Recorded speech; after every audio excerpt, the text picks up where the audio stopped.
What's up, guys? This is going to be a video on World Arena Spring Season 2025. Excuse my voice, I'm just waking up seeing this, so let's just get into this infographic.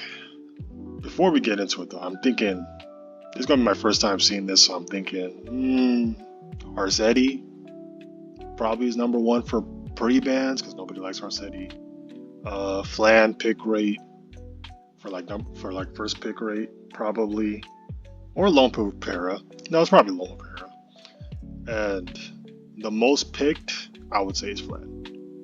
Or Lone Pera. It's like one of those two. So let's see if I'm right. So top 20 pre-bans, all stages. Let's see. Harsetti, yup. Luna, yeah, Luna 2. Oh, I didn't even think about Luna. Yeah, Luna number 2 makes sense. Luna number 2 makes sense. Sea Phantom Politis 3, Flan 4, and Para 5. Okay, yeah, these pre-bans, they make sense for pre-bans. Zio, I think Zio started getting more pre-bans because of MLTU's resurgence, like surgence out of the use. So it makes more sense because Zio enables Teu so well. And then Hellion Lua. This is one I'm going to be looking at throughout this whole infographic because she just got so much better. It's insane. The Dealer Ray, Bellion. Okay, yeah, this makes sense. So let's see the early stages. Harsetti number 1, of course. Luna number 2 makes sense. Sea Phantom, Flan. Ilanov got a little higher than Zio because Ilanov the season prior was really good. So it makes sense that she was a higher ban rate. Bystander Para, as you can see, he's going to get a jump from 9 to 5. 9 to 5. Okay. Harsetti, Luna, Sifano, Flan. Yeah. Everything maintains itself. Luna just is the one that jumps ahead of it. And then close to the end, Ilanov dropped because Bystander pretty much handles her a little bit. Now, I'm going to say she fully handles her, but she kind of handles her. So I can see her use cases going lower. And then, you got the evasion character that just going all the way to 3. But yeah, it's pretty much just oppressive openers and somebody that nobody likes to play. That's pretty much it. And Hellion Lua, her and Bellion just suddenly came out of nowhere. See how they weren't here before? Now they're just here. Got better. Alright, so this is the champion season. So you can view pre-ban data from seasons for Champion, Emperor, and Legend League and above. Okay, so this is Champion, and this was the contention season for pre-bans. Let's just look at Spring season, and Pursuit season, because everything here that happened in contention season, there's a lot of characters that's missing. So Arzetti went from 68% to 72%. She went higher in pre-ban rate. That's a problem, Smilegate. It's a problem. That's just bad design. That's bad design. New Moon Luna 66% to 55%. Okay, it dropped. It's not as prevalent, but still number 2. Imperial Ilanov, she was number 3, but now it's Sea Phantom Politis at 38%. Man, 52% pre-ban for Ilanov. I think she's 23% now. Sea Phantom Politis 31, now it's 33. This went up. Evanescent Flan 30 to 32, it went up. Zio stayed somewhat the same. It went down a little bit, but still the same position. Yeah, I mean, this top 5 makes sense. It makes sense. So let's see the Emperor. Let's see. Harsetti went from 71% to 76%. Just a jump is insane. It's like each rank, the jump is insane. Luna 65% went down to 56%. This kind of means that there's more ways to handle her, or we just all got better at this. Either way, 50% for Luna pre-ban is still pretty high, right? It doesn't look that bad when you compare it to how disgusting Arzetti's pre-ban rate is, but it's still too high. Ilanov, 20%, 42%. Sea Phantom Politis 39% from 36. It's not bad. it got more. Like she's more of a pre-ban rate. It's not as bad though. Afternoon Soak Flan, 38% from 33%. Yeah, that's bad. That's kind of bad. And then Lone Wolf Para, she's gonna be in there 30%. What was she for 32%? Okay. And then we go to Legend, 71%, 77%. It just gets worse. It just gets worse as the ranks go up. It just gets worse. New Moon Luna, 68% to 61%. Okay, a little drop, but still not that much. See Phantopolitis, 46% to 43. Okay, she became less of an issue in Legend. Okay, that's cool. Flan, 41 to 42. Okay. And then Para is the one that replaces Ilanov. So yeah, Harsetti, man. Harsetti, nobody likes her. That's basically what I got out of that.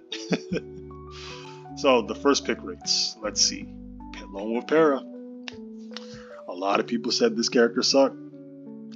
At the beginning, a lot of people. I mean, if you knew just by reading her kit, you could know, oh yeah, this character is going to be one of the best openers this season. That's why I was so disappointed I didn't get her. Because man, it was tough. I had to pre-ban her at the moment I got close to Ember. I had to keep pre-banning her. It was tough. So yeah, she's that good, guys. She's that good. You can build her in so many ways. It just makes so much sense. Flan is number 2. C-Pan, yeah, Politis for the cleave. Same with Luna. Ilanov, number 5. Kind of surprises me, but at the same time it doesn't. But yeah, number 5 is Ilanov. Dead Dealer Ray, Veronica, Bystander, Zio, Urban Shadow Shu. I think this is gonna be like mostly picked in the next one. Not a top pick, but mostly picked. Alien Lua, same with her. She might end up getting mostly picked. And Tori, close to the end, got a little bit higher as a mostly picked character. But as a top pick, yeah, this makes sense. So, how did it start? Flan, of course, because she was suppressive last season. Same with Politis. Ilanov, then Loa Para at 4. This is when people said she wasn't as good. But, we'll see the difference, marginal difference. Bystander Hwa-Young, Luna, and Dead Dealer Ray. Not marginal, the insane difference. Why did I say marginal? Yeah, the insane difference. Like she just went from what? She went from 4 to 1. This character, man, this character was something. It's something else. Flan, C-Fan Hippolytus, Numa Luna, Dead Dealer Ray, DDR 5 over Ilanov makes sense. But the fact that he's 5 first pick, I don't know. He wasn't that much of an issue for me because I would always third pick Sneal. Maybe it's a thing that happens when you get higher that Sneal doesn't work as much. But every time I see a first pick DDR, I was like, okay, I'll just pick Sneal. But what are we doing here, right?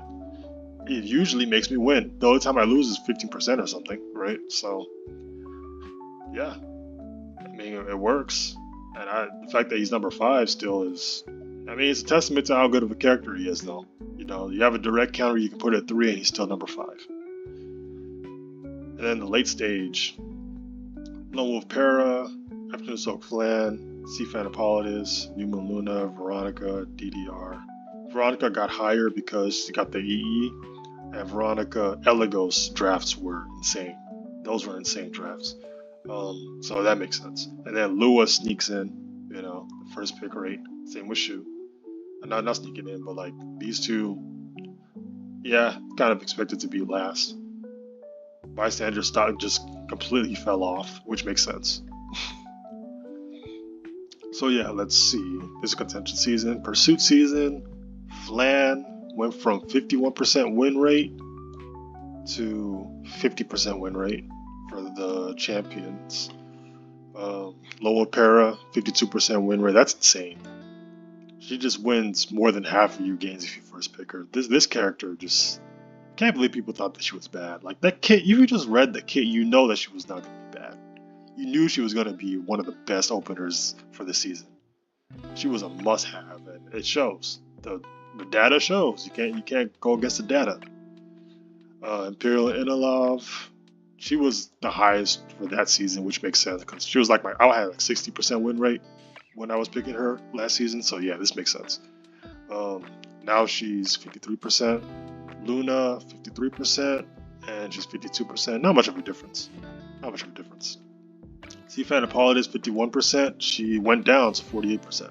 Okay, but she's picked more often, so it kind of balances it out. And then Dead Dealer Ray was kind of the same, 49%, 48%. He got higher in win rate, lower in usage. A little bit lower in usage. No, a little bit higher in usage. Huh, okay.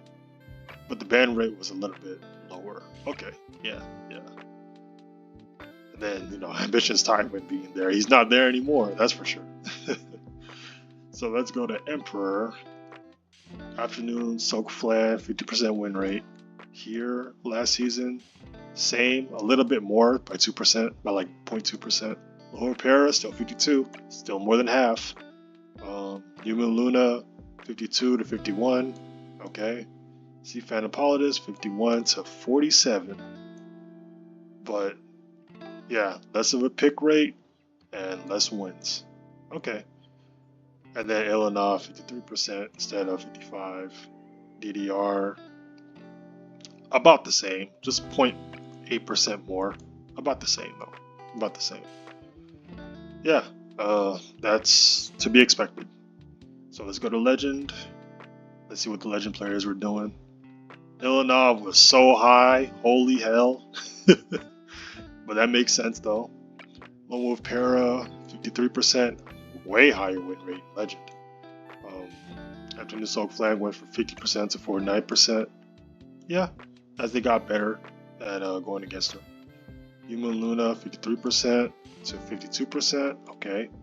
And then Ilanov dropped because of the other three, and it's 50% here instead of 55%. Blood Moon Haste, 53%. I didn't even know Blood Moon Haste was that good in Legend last season, but yeah, I guess he was. Dead Dealer Ray was 49%, now it's 48%. And Seafan Hippolytus, okay. Seafan Hippolytus dropped, but it's still it's about 50, so yeah, okay. So the top 20 picks. Afternoon Soak Flat, of course. Lone Wolf Para, of course. DDR, very, very surprising. I won't lie, guys. Maybe it's just me. Maybe I was just out of touch. I didn't really feel like he was picked as often against me, but maybe he's more of a last pick, first pick, oppressive type of character to other people. For me, he's like if they first pick him, I beat him mostly. So I don't know. Maybe it's just me being out of touch. Hippolytus, that makes sense. Bystander, yep, makes sense. BBK, Luna, Veronica, Shu, makes perfect sense. Celine being top 10 over Ilanov is something that I love to see because I am a Celine abuser as well. So, yeah, makes perfect sense. So many non-attack skills, yeah. And then Tori started creeping up close to the end of the season as a pick rate. So, let's see. Bystander was all the way high at first. That's me. That was me almost all season. Just first pick Bystander. Yeah, I was part of this group. Afternoon Soul Flan, of course. DDR being number 3 still surprises me, but he's a really good character still. Corinne, yeah, that makes sense. Janua, I think Janua drops. Him being 5 is insane. He's gonna drop. He's definitely gonna drop. Seafan Hippolytus, Ilanov, Young Senya, because Young Senya was a counter to Arcetti. Lone Wolf Para, before people, started using her more often. Luna, Haste, ooh, Haste. He even drops. Even same with Ameri. Yeah, these I think are just eventually just gonna keep dropping. Okay. You even see a random albedo sighting.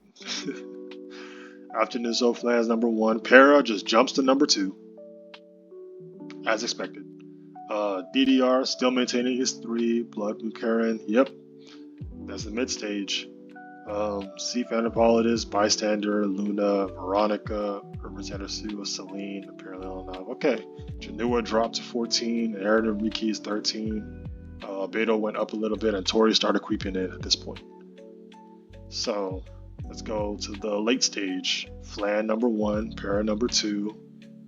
Hippolytus jumped up to number 3. DDR still top 5. I'm still shocked by this because he wasn't as impressive to me. But hey, he's top 5. The stats show. Urban Shadow Shoe. That's when she started creeping up because she is so impressive. Close to the end, people started using her a lot. Yeah, people started using her a lot close to the end. New Moon Luna, Bloodbait Korean, and as you can see, Tori just skyrocketed to 8. Because Tori, you started realizing Tori is really good. She's good into a lot of comps. Bystander, these were the 2 I was first and second picking a lot close to the end of the season because they worked in so many comps together. Like if you first picked, if you like these were your first 2 picks, there was a lot of comps you could beat, and that's what I was doing. Veronica, the EE made her really good. Celine still there. Zio, Ilanov dropped. Crow went up a bit. Mort and Abyssal Yufeng started being really good as a second pick. So yeah, her being here makes sense. This isn't Elagos, this is Haste. Come on, Smile Gate, come on. This is Haste. Well, yeah, 19% because of his buff. Hellion Lua creeped in because he started getting oppressive, and then Bellion. Okay, yeah, this makes sense. Elagos, Haste. Come on, Intern Kun, come on. So yeah, Afternoon Soak Flan win rate, 51% to 50. The ban rate went down, pick rate went down. Okay, so it's pretty much the same. Curran. Oh, Curran was number 2 last season. Now she's still about the same. Yeah, she's still about the same. 52%. Yeah, she's still about the same. Dragon Bride Senya. Okay, yeah, these characters are not there anymore. So now we don't have to even check for last season. Love Wolf Para, yeah, 52%. Dead Dealer Ray, 49%. See Phantopolitis, 48%. Bystander Hwayong, 49%. Okay, yeah. These make so much sense to the amount of people I was fighting going against. So yeah, these make sense. That's for champion. Let's see, Emp. Let's see, Afternoon Soak Flan, 50% to 50%. About the same. Blood Moon Karen. She fell off drastically for pick rate, but she still has a good win percentage. A better win percentage, honestly. So then we go to New Moon Luna, 51%. Sea Phantom, 47%. Ilanov, 53%. Urban Shadow Shoe, look at that, 51%. Man, and she's just so good. She was just like a Swiss Army knife type of character. Because there's a lot of ER going around when you get higher. So she worked really well into ER comps. Because ER comps usually have HP scalers. Dead Dealer Ray. Yeah. Okay. Now we go to Legend. Flan is 50%. Last season, Ilanov 55%. Sheesh. So Dead Dealer Ray, the most picked in Legend. Huh. Okay. And that's not what I expected, but hey, I guess he's still the menace that he is. I guess. Win rate isn't as high, but most picked in Legend, that says something. Lone Wolf Para, second most picked. Then we got Flan, Ilanov, Lua crept in there. Yeah, Lua, she crept in there. 53%. Yep. And when you get gear for Lua, you start realizing how impressive she is. Like I went against it so many times when I was close to Emperor. Man, she was so annoying. I really need to get better at using her too. I might give her my best gear. Urban Shadow Shoe, yeah, makes sense. And then Tori started, you see this? Tori started creeping in around here. Let's pick rate. So yeah, I mean, this infographic makes sense. The Luna, Sea Phantom, Blood, yeah, this makes sense. So what's this? Match data. Also, we'd like to share relevant data for the Spring 2025 season matches. Okay. So global win rate 60.7%. Okay, that's pretty good, but I feel like less people played this season than last because the queues were a bit longer than usual. The Asia server, 57.8% win rate. Europe 59, Japan 59. At least it seems people are getting Oh no, people are getting more. It's about the same actually. Asia just dropped like 3 percentage points, or no, 2.4 percentage points. It just dropped. The total dropped not significantly, but like it dropped by like 1.1%. But that's because less people are playing though. So it's like I think more people played last season than this season than that season. But hey, let's see. The average mount count was 1,511. Chase. Okay. Yeah, the win rates were less. All right. So that's for the champion. That's for the league in general. This is for the Emperor League, like champion and above in general. I mean below in general. This is for Emperor League. 53%, 53, 52, 53, 53% in total. So not much changed. The number of players stayed the same. The average number of players stayed the same. But if you compare it to like where most of us are, it's just less. It's just less for global wise. Asia got higher. Okay, it got higher for everything but global. So it was less, but it wasn't as bad. Here it's about the same. The cutoff, 53% average. Okay. Yeah. I don't even know what chase means. Can you guys tell me what chase means, or is this just like a typo? I don't know what chase means. First and last pick rate info. Alright, champion and above. 50% win rate on first pick. Last pick 49% compared to last season. It's about the same. Yeah, it's about the same. Emperor got better last pick rate, but it got worse with the first pick rate. Okay, but overall it's like the average between the two higher for the first picks. Lower for the first picks, higher for the last picks. So yeah, it's all right. With the league info, let's see. Bronze, 6% makes sense. Silver, 49%. 51% for gold, 60% for master. That's about right. Challenger, 54%. Champion, 54%. Emperor, 53%, and Legend, 59%. Compared to last season, wow, Legend has 75% win rate. 60% win rate. 75% average count. It's all right. Emperor is 53. Not much changed. 54. This got higher this got lower from last season. I wish they did it from year to year. I don't know why they did it from year to year. It's weird seeing back and forth like this. Things are pretty much the same, really, all around. Just the match count was a little. Let me see. For champion, it was lower for champion. For Emperor, it was lower, but for Legend, it was higher. Okay. So yeah, it was a little less. I was like, I'm not tripping. Like it was less people. It did feel like less people was playing. So yeah. So the overall thoughts. First, we would like to express our sincerest gratitude to all heirs who made Spring 2025 season of World Arena truly special. Looking back at this season, one of the most notable changes was the decreased influence of Imperial Illidanov compared to previous seasons. True, but I don't know if that's a good thing or a bad thing. This shift appears to have been largely driven by the arrival of bystander Huayong early in the season and enhancements of Urban Shadow Shu through new exclusive equipments.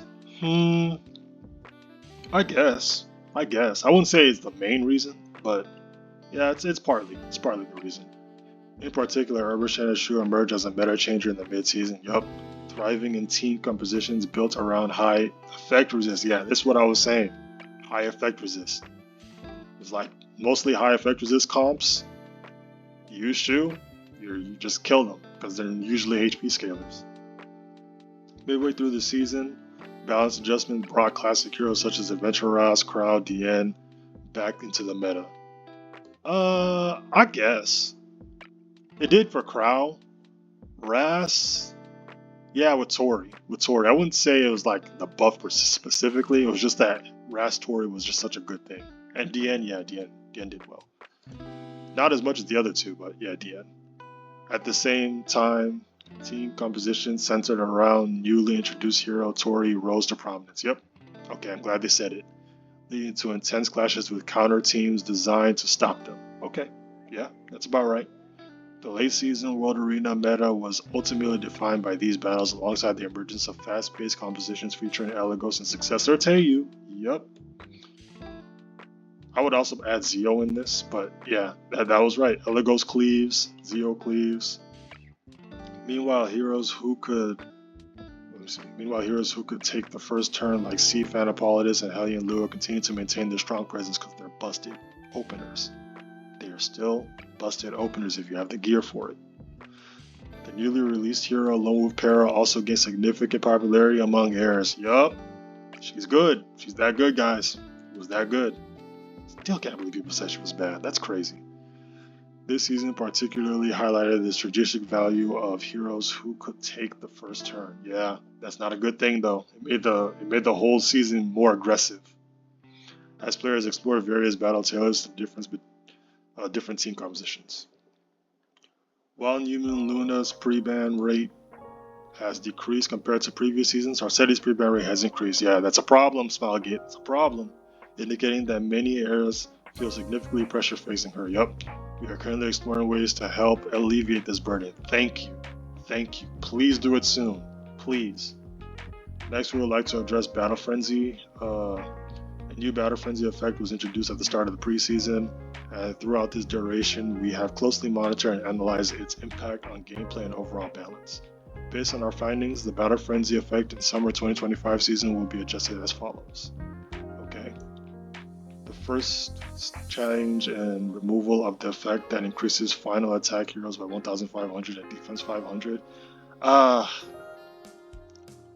I mean, at first I was upset by this, but as I saw more and more people, pitch in about this type of stuff, it makes sense. Because Hwa-Young being 290 speed and just killing things, I think that's a bit too much. So it makes sense, but part of me wished that they just decreased it instead of taking it all away, because it was so fun. But at the same time, I'm more of an aggressive player, so of course it's going to be fun for me other than people who are turn 2. So yeah, this was a smart move by them though. While this effect was originally intended to extend strategic options for attacker heroes by significantly enhancing their stats, it did not have the desired impact during the preseason. As such, we decided to remove it. Yep. Next, the effect of increased burn, bleed, and bomb damage suffered by heroes by 50% has been revised to increase burn, bleed, damage suffered by 50%. This effect was initially introduced to support heroes who rely on debuff-based attacks. Yeah, that's true. After analyzing the preseason data, we found the effect to be meaningful and have decided to keep it in a revised form. Okay. However, continuing to include bomb effects at the same damage increase carried a high risk of imbalance. That is true. Bombs are doing a lot. So we have opted to remove bomb from the effect. We'll keep working on providing new exciting battle experiences in the season to come. Okay. That's about right. In addition to the updated Battle Frenzy effect, the Summer 2025 season will also bring a variety of new challenges. We're excited to introduce the Hero Support System, a new feature exclusive to World Arena. With this system, about 10 heroes will be provided for use during the season. The problem with this one, how are they going to look? Are they going to be like draft mode? Because if it's like draft mode, there will be issues. Because some of those builds in draft mode, you cannot build by yourself. Some of those builds don't make sense. Because there's no way in hell you'll be able to do those type of builds. So if it's the same thing like that, things might be a little sus. But if it's not, then it's a good feature. We hope this will ease the burden of new heirs and even veteran players who may not have all necessary heroes fully built or available for competitive play. Okay, that's cool. Finally, the Ultimate World Arena Showdown E7WC 2025 kicks off the summer season with their preliminaries. To mark the occasion, the World Arena Battlefield will feature a visual striking new look. Ranked battles will take place in brand new E7WC exclusive Battlefield with dynamic stages that changes throughout the match to reflect the tension and intensity of the high stakes competition. That's pretty cool. Get ready for experience of summer's season of World Arena like never before, and stay tuned for all action coming with E7WC. Thank you. Okay. I'm surprised they didn't say anything about a lunatic draft because it's going to be very interesting seeing E7WC with a lunatic draft. It'll be very interesting. Okay, but like, what's the first? The first 72% ban rate. Ours that is a balance failure. Time to coup de grace. So true. Also, the name of LR Last Rider Crow is mistaken for Crow. Huh? Okay, but yeah, this is basically everybody's sentiment. It makes sense. But yeah, that's the video. Like and subscribe for more, and I'll see you guys next time. Have a good one.